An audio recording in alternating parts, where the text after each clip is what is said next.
World War II was really the world's first global war.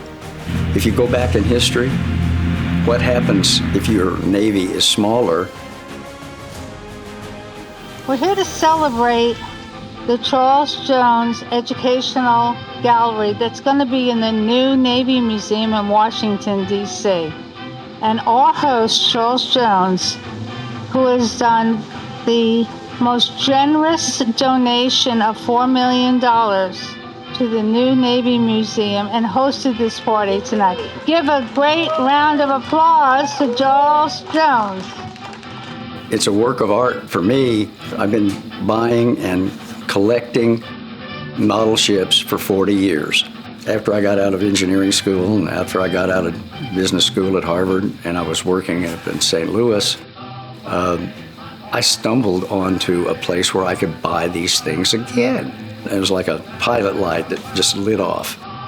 And from then on, I was doing that. I'm the director of the design company that's putting together the master plan for the new National Museum of the Navy. Charles's collection is one of the most extensive we've seen. We see a lot of collections around the world. This one, in its breadth and its understanding of how World War II was actually shaped both the Navy but also the globe as we know it today.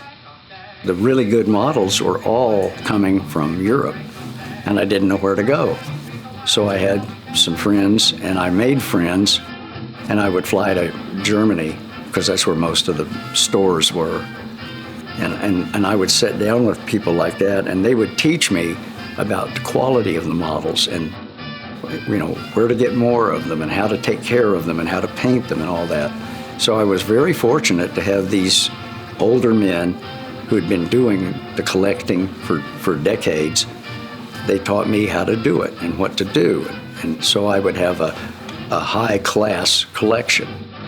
I'm just amazed that anybody had that kind of discipline, not only the ability to do this, but to really care enough to be precise and really make these models of all the Second World War ships in such a way that for the legacy, not just for the museum, but for those young people we're talking about, so they understand where all of this came from. 48 battles that they had studied down there at the Naval Institute, and out of that 48, only 3 did the little fleet take on and beat the bigger fleet.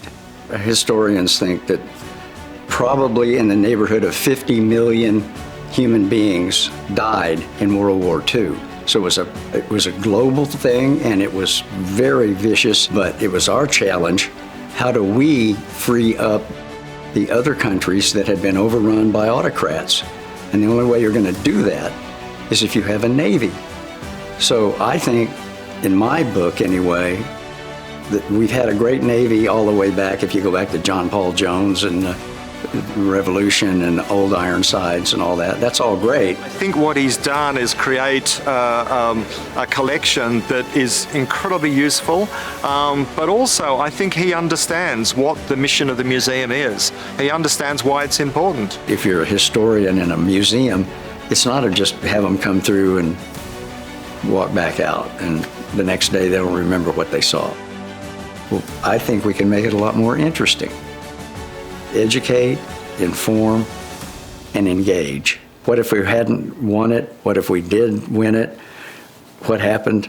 And then what did we learn from that? And we want to pass those things on to the people who come in. I'm really happy to be here with all these nice people who felt enough interest to come and see my collection of World War II warships and auxiliaries. If you were going to show someone how vast the scale of a navy was, it's kind of ironic that the best way to show it is by little ships. But it's because you can get them all in one space that you understand how many there were. But look, as far as we're concerned, it's a fantastic learning tool, and we will certainly feature it as part of the new Museum of the Navy. As a founding donor, Charles, would you come forward, please?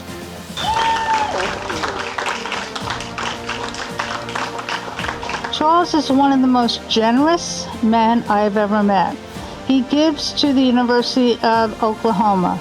He gives to the Kindness Foundation. He cares about humanity. I've been all around the world. Name a country. If it has a maritime museum, I've been there. Maybe someday we'll all live in paradise and we'll all be brotherly love around the world. Hadn't happened yet, but we can dream for it. CharlesJonesShips.com.